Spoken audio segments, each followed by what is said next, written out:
So this week on Sprague over Homestead, the weather is gross.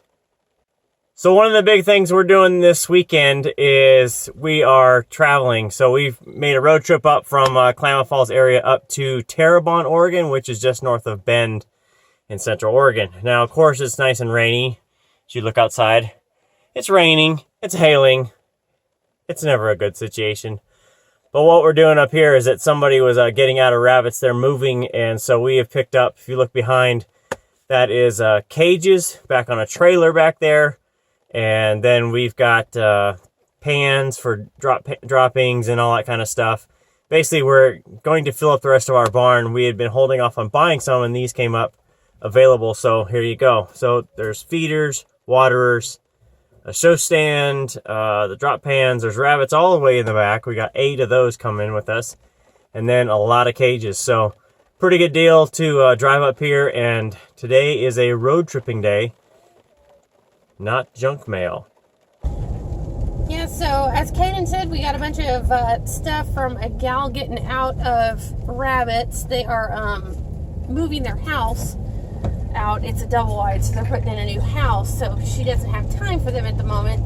So we basically doubled out our champagne breeding program. We got a really nice pedigreed buck, In a quarter mile, turn left onto 2 Southwest pedigreed Shad Road. does and an unpedigreed doe, and then some Rex, which honestly are probably heading to freezer camp. There is a very nice little Rex doe in there that's going to a girlfriend. And we picked up Turn left onto Southwest Shad Road. 15 new holes, 15 new cages. We're going to keep half of those. The other half we are selling to a friend. So we should come out of this having paid gas and about $100 for 8 rabbits and Continue on Southwest of Shad Road for probably 1.5 about 8 miles. holes and a whole bunch of gear and a new grooming table. So there we go. All right, so we got home, no problems getting here, and these are the cages we went and got. So they're basically stackers, vertically stacked cages there, so you can stack them rather than putting them all in a horizontal row. You put them in a vertical with pans underneath. So everything is there. Pans are up sitting over here, and then these are the things we went and picked up, plus a few other things there. Now it's time for baby goats.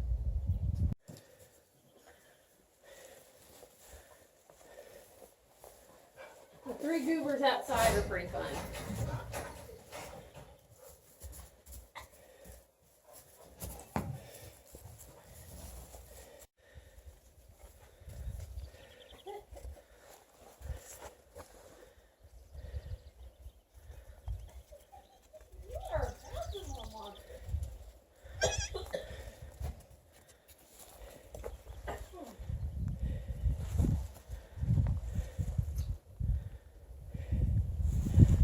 What are you doing?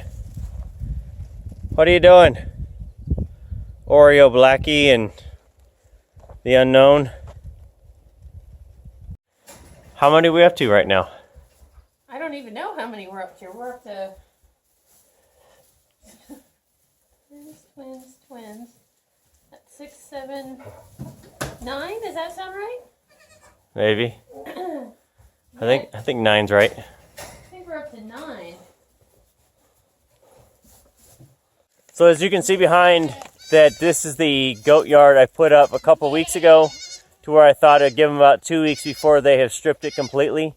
And you can see behind it is pretty stripped. So the goal is to take out back up here. So that will be next week's project, to start putting in fence posts that way and taking the panels from here, putting them out over there so that they have some where to eat out in that pasture. And that'll get us another week, maybe 2 weeks before we start buying hay for the year. We've seen some good deals on Craigslist and some other places, so it's time to go pick up a couple. Stampede! Anyway, we'll start picking up hay here and there, and then start putting away for the winter and that.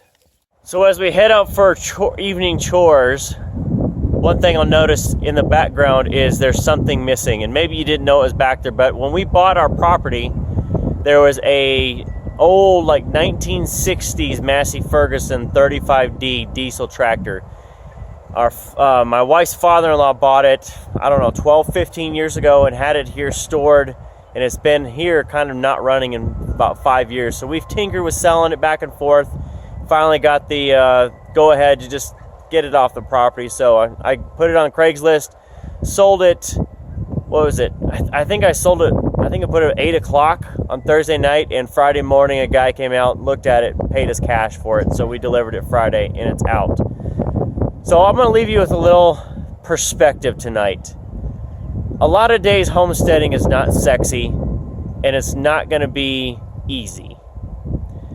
So when you have the days that you don't feel like you get enough accomplished, and it might even be a week where you don't feel like it, stop and look around your farm.